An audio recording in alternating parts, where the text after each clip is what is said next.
চট্টগ্রাম বিশ্ববিদ্যালয়ে শিক্ষার্থী ও স্থানীয়দের মধ্যে সংঘর্ষের ঘটনা আবারও ঘটেছে।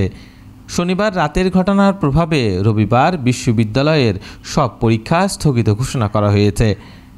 চট্টগ্রাম বিশ্ববিদ্যালয়ের উপাচার্য অধ্যাপক ডক্টর মোহাম্মদ কামাল উদ্দিন বিষয়টি নিশ্চিত করেছেন।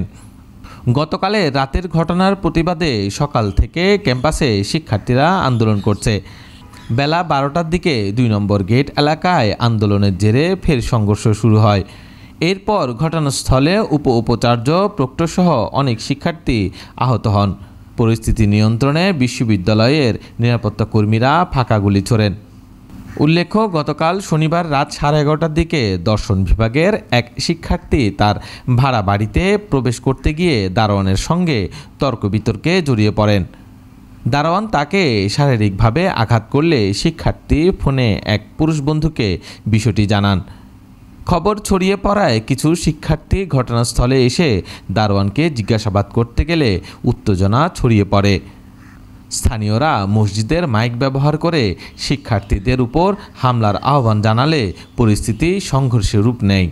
পাল্টা প্রতিক্রিয়ায় বিশ্ববিদ্যালয়ের সোহরাওয়ার্দী হলের মসজিদ থেকেও শিক্ষার্থীদের একত্রিত হওয়ার ঘোষণা দেওয়া হয়। ঘটনার ফলশ্রুতিতে অর্ধশতাধিক শিক্ষার্থী আহত হয়েছেন। তাদের মধ্যে অন্তত 20 জন গুরুতর অবস্থায় চট্টগ্রাম মেডিকেল কলেজ হাসপাতালে ভর্তি করা হয়েছে। সংঘর্ষের প্রাথমিক নিয়ন্ত্রণে আনতে রাত 3:30টার দিকে সেনাবাহিনী মাঠে নামে। ভোর 4টার পর ধীরে ধীরে পরিস্থিতি স্বাভাবিক হতে শুরু করে। বিশ্ববিদ্যালয়ের প্রক্টর অধ্যাপক ডক্টর তানভীর মোহাম্মদ হায়দার আরিফ জানান, রাত 12টার দিকে আমরা নিরাপত্তা দল পাঠাই, কিন্তু শিক্ষার্থীরা বিভিন্ন স্থানে ছড়িয়ে থাকায় তাদের একত্রিত করা ও দিক নির্দেশনা দেওয়া কঠিন হয়ে পড়ে। তখন আইনশৃঙ্খলা বাহিনীর পর্যাপ্ত উপস্থিতিও ছিল না।